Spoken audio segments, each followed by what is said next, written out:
नमस्कार, मैं राघवेंद्र पाल एक बार फिर से आप सबका स्वागत करता हूं। आज से मैं फ्लेमिंगो बुक का क्लास 12th का चैप्टर फर्स्ट स्टार्ट कर रहा हूं। उसके बाद सारे चैप्टर्स लेके आऊँगा, गजब लेके आऊँगा। इम्पॉर्टेंट बात बता देता हूं, अगर आपको नोट्स चाहिए, इम्पॉर्टेंट क्वेश्चन आंसर चाहिए, डिस्क्रिप्शन में जाइए, under my guidance notes prepare किए गए हैं। आपको ना अच्छा लगे तो कहना, मज़ा आ जाएगा। बढ़िया मेरी वेबसाइट पे पहुंचोगे, वहाँ पर नोट्स मिलेंगे और आप सारे जितने भी इंपॉर्टेंट क्वेश्चन हैं उनको पढ़ सकते हो। चलिए शुरुआत करते हैं लास्ट लेसन की। तो ये बात उस ज़माने की है जब युद्ध चला करते थे। हमारे भारत में भी तो कई सारे युद्ध होते थे। ऐसे ही फ्रांस नाम का देश और जर्मनी, जिसको पहले प्रुशिया बोला जाता था, दोनों देशों में चल रही थी लड़ाई। अब सबसे ज़्यादा असर बॉर्डर वाले इलाकों में होता है, तो फ्रांस के बॉर्डर वाले दो ज़िले अल्सेस और लॉरेन, इनका सबसे ज़्यादा वहाँ पर असर पड़ रहा था इस युद्ध का।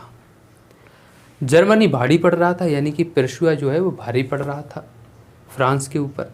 तो फ्रांस पर उसने कब्जा कर लिया, पूरे फ्रांस पे नहीं, सिर्फ दो ज़िलों पे, बॉर्डर वाले ज़िलों पे, अल्सेस पे और लॉरेन पे। अब अगर कोई युद्ध होता है, कोई कुछ होता है, तो सबसे ज़्यादा असर किस पे जाता है? आम नागरिक पे, यानी कि कॉमन पीपल पे। जो अल्सेस और लॉरेन के लोग थे, कॉमन पीपल थे, उनको पता नहीं था। बड़े बड़े लोगों को पता चला अचानक, जर्मनी ने कब्जा कर लिया है, हम गुलाम हो चुके हैं। टेंशन में आ गए, भागे, एक दूसरे से बातें करने लगे। लेकिन छोटे बच्चों को तो वो भी पता नहीं रहता है, उन्हें तो कोई मतलब ही नहीं है। तो वहाँ पर एक लड़का रहता था जिसका नाम था फ्रांच। उसको मतलब नहीं है, उसे तो एक ही टेंशन है। उसे टेंशन है कल सुबह स्कूल जाना है, होमवर्क कंप्लीट नहीं है। होमवर्क उसके टीचर मिस्टर हेमेल ने दिया था। किसके ऊपर दिया था? पार्टिसिपल्स नाम के टॉपिक पे दिया था। फ्रांच परेशान है, मेरा होमवर्क कंप्लीट नहीं है, मैं कैसे जाऊँगा स्कूल? सुबह सुबह होती है, मम्मी आवाज़ लगाती है, फ्रांच स्कूल नहीं जाना क्या? हाँ जा रहा हूँ मम्मी। बैग लटकाता है, टेंशन है, पार्टिसिपल्स कंप्लीट नहीं हुए हैं। मिस्टर हेमल छड़ी लेके तैयार रहेगा, मारेगा। बैग लटका के आगे चलता है। फ्रांच प्लान बनाता है, क्यों ना आज बंक मारते हैं। सड़क पे खड़ा हो जाता है, देखने लगता है वहाँ पे एक 100 मिल यानी कि आरा मिल थी। आरा मिल के पीछे ड्रिल चल रही थी, लेकिन वो ड्रिल जो थी वो सोल्जर्स के द्वारा की जा रही थी। वो सोल्जर्स उसको अपने नहीं लग रहे थे। अब अपने कैसे लगेंगे? जर्मनी ने कब्जा कर लिया, इसे पता नहीं है, लेकिन जर्मनी ने कब्जा कर लिया है। इसको लगा ये सोल्जर्स कौन से, लेकिन ड्रिल देखने में बड़ा मज़ा आ रहा है, तो वो देखने लगा। उसने कहा ये बढ़िया, यहीं पर टाइम पास करते हैं, स्कूल नहीं जा रहा हूँ। लेकिन पता नहीं क्या मन में आया उसके, उसने सोचा स्कूल जाते ही है, जो होगा सो देखा जाएगा। उसने बैग लटकाया और सीधे स्कूल की तरफ चल पड़ा। रास्ते में वो देखता है बहुत सारी भीड़ लगी है। अरे यहाँ पे क्या हो गया, बहुत सारी भीड़ लगी हुई, क्या हुआ यहाँ पर, क्या हुआ? किसी ने जवाब नहीं दिया। तभी वहाँ पर एक ब्लैक स्मिथ यानी लोहार खड़ा था। उस ब्लैक स्मिथ के साथ उसका अप्रेंटिस यानी कि असिस्टेंट भी था। कहिए, हे बाब कहाँ जा रहे हो? स्कूल जा रहा हूँ। लौट जाओ बेटा, लौट जाओ, कोई फ़ायदा नहीं है। क्यों, तुम्हें क्या करना? फ्रांज ने मुंह बना के वहाँ से निकल पड़ा।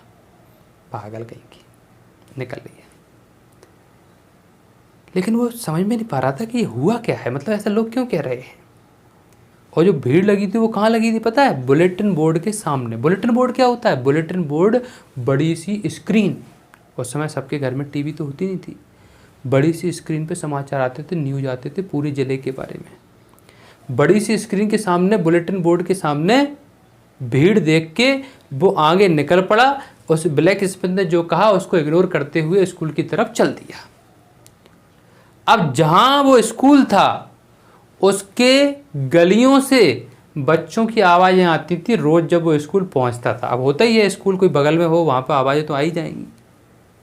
कभी बच्चों की आवाज़ें, कभी शैतानी की आवाज़ें, कभी पेन की आवाज़ें, कभी कट कट की आवाज़ें, बहुत सारी आवाज़ें आती हैं स्कूल से। लेकिन ये क्या, उस दिन एक भी आवाज़ नहीं आ रही थी। फ्रांस को अजीब लग रहा था, ये हो क्या रहा है। वहाँ पे भी भीड़ लगी हुई थी, यहाँ पे भी आवाज़ें नहीं आ रही हैं। लेकिन वो अंदर घुसा, स्कूल के अंदर घुसा तो क्लासरूम में उसके मिस्टर हेमेल जो टीचर थे जिनसे थर थर कांपता था, उसकी छड़ी से उसको डर लगता था, वो भी शांत खड़े हैं। वो भी किसमें? कोट पहने हुए हैं, बढ़िया। वो कोट वो फंक्शन पर पहनते हैं नॉर्मली। इसको समझ में नहीं आ रहा ये हो क्या रहा है। अंदर से डर रहा, लेट हो चुका हूं, अभी ठोकता है ये मेरा टीचर। लेकिन जैसे तैसे वो गेट के पास में पहुंचा। फ्रांस को जब टीचर ने देखा, उसने कुछ नहीं बोला, उसने इशारा किया अंदर बैठ जाइए। ये तो समझ में नहीं पा रहा था कि हो क्या रहा है, लेकिन जैसे ही अंदर घुसा तो ये तो भौचक्का कर रह गया।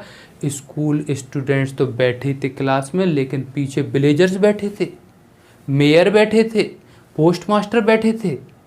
इसको समझ में नहीं आया ये चक्कर क्या है। वो जाके अपनी सीट पे बैठ गया और मिस्टर हैमिल जो उसके टीचर थे वो बोलने लगे, आप सबको पता है जर्मनी ने हम पे कब्जा कर लिया है।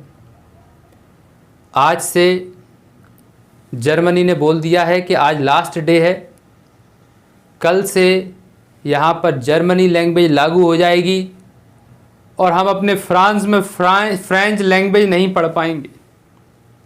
इस स्कूल के सारे टीचर्स रहेंगे, सिर्फ मैं चला जाऊंगा क्योंकि मैं फ्रेंच पढ़ाता हूँ।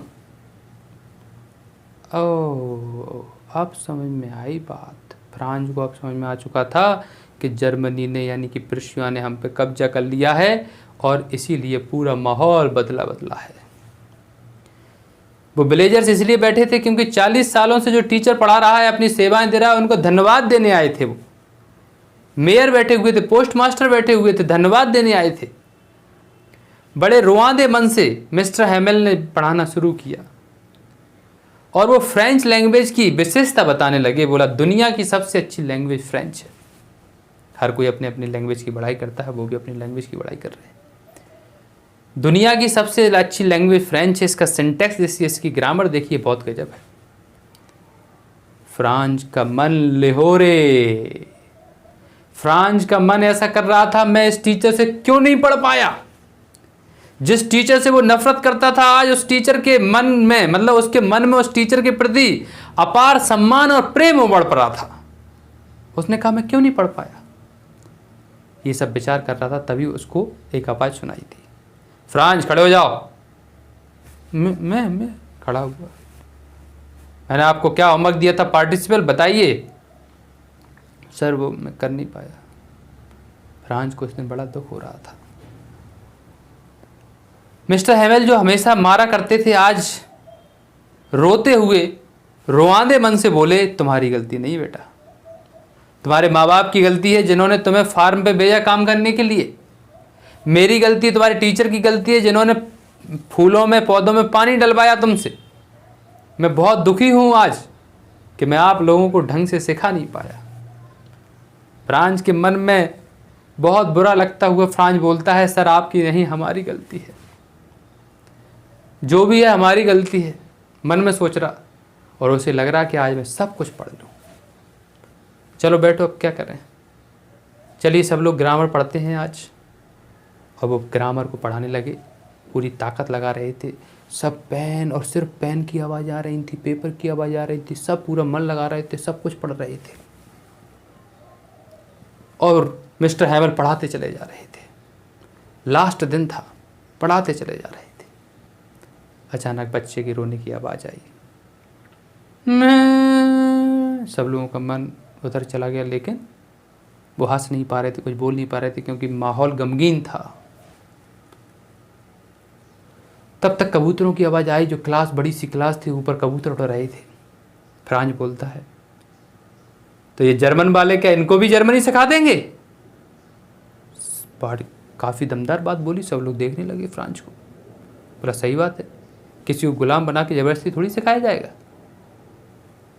इस तरह से क्लास का माहौल बदल रहा था।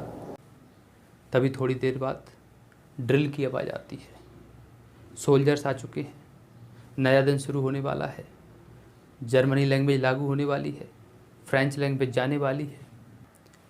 तभी मिस्टर हैमिल पढ़ाते हुए, भावुक होते हुए बोले,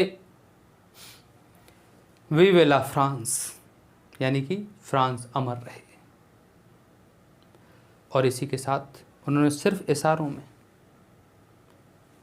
क्लास ख़त्म, इशारा करते हुए क्लास को फिनिश कर दिया। इसी के साथ चैप्टर ख़त्म होता है। आशा करता हूँ आपको बहुत अच्छा लगा होगा। अगर आप क्लास 10th में हो या क्लास 12th में हो, जुड़ जाइए मेरे चैनल से, ना आपको मज़ा आ जाए तो कहना। एक एक चैप्टर, एक एक चीज़ आपके लिए लेकर आऊँगा। इसीलिए फटाफट सब्सक्राइब कर दो, लाइक कर दो और शेयर कर दो उन लोगों को जिनको ज़रूरत है। मिलता हूँ नेक्स्ट वीडियो में। Thank you very much. Thanks a lot.